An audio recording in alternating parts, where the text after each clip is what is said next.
Hi guys, and welcome back to another Sonic Academy tech tip. In this one I'm going to show you how to do a quick gating trick with Ableton Live's new warping function. And I've got a tune here already put in. I'll just delete it out and I'll just bring it in just to show you exactly what's going on. And all of these transient hits here, we're going to use these to create our gate.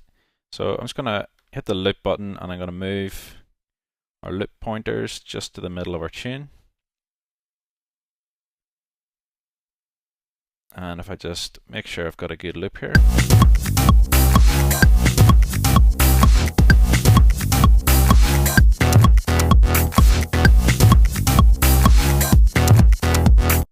Okay, so that's looping around perfectly.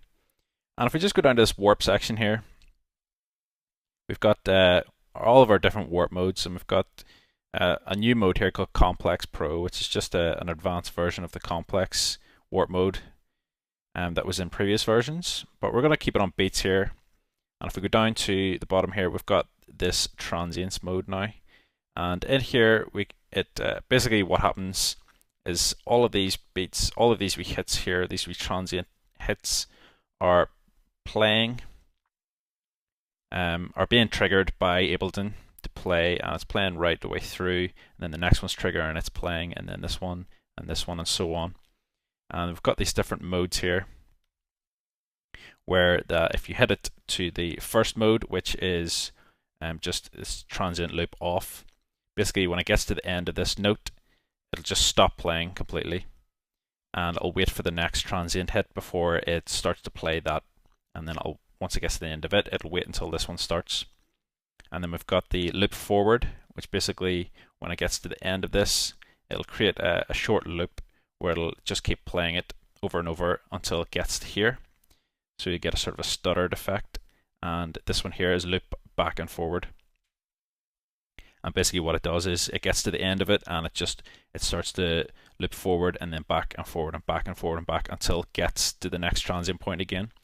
And I can actually demonstrate this if I just turn the volume or the track tempo down. So I set it to off for now. It's going to play this first transient hit, it's going to stop and then wait for the next one.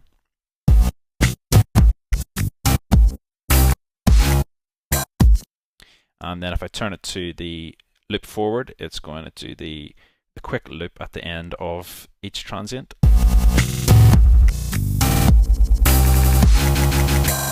It's just to fill in the gaps. And then we've got the loop forward and back, which basically just loops forward and backwards when it gets to the end.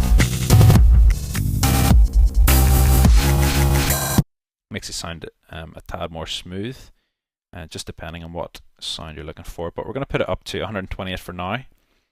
And then we're going to make use of turning this transient loop mode off.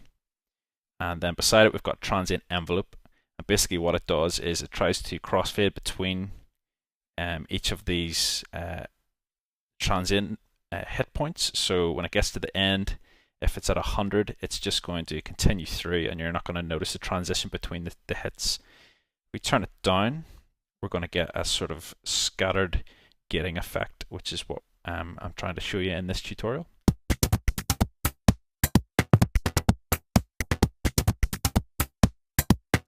And the more you turn this up, the longer the fade.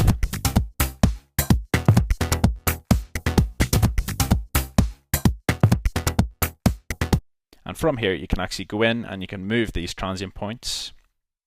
So if you hold down the shift key, you can actually move a transient point about, or you can also delete a transient point completely by holding down Alt or Option in a Mac. And if you double click on the transient point, and you can also, so you just use this to create your own rhythm. So we just delete this one maybe.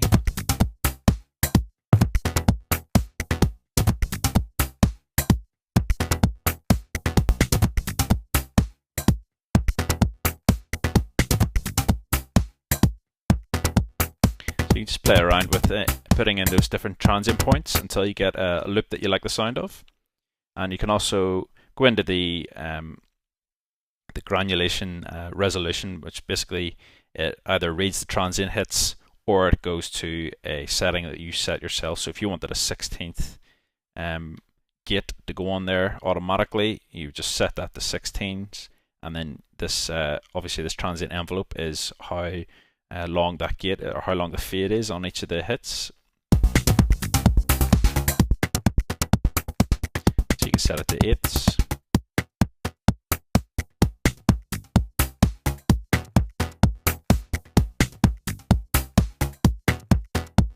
Or you can set it back to transients.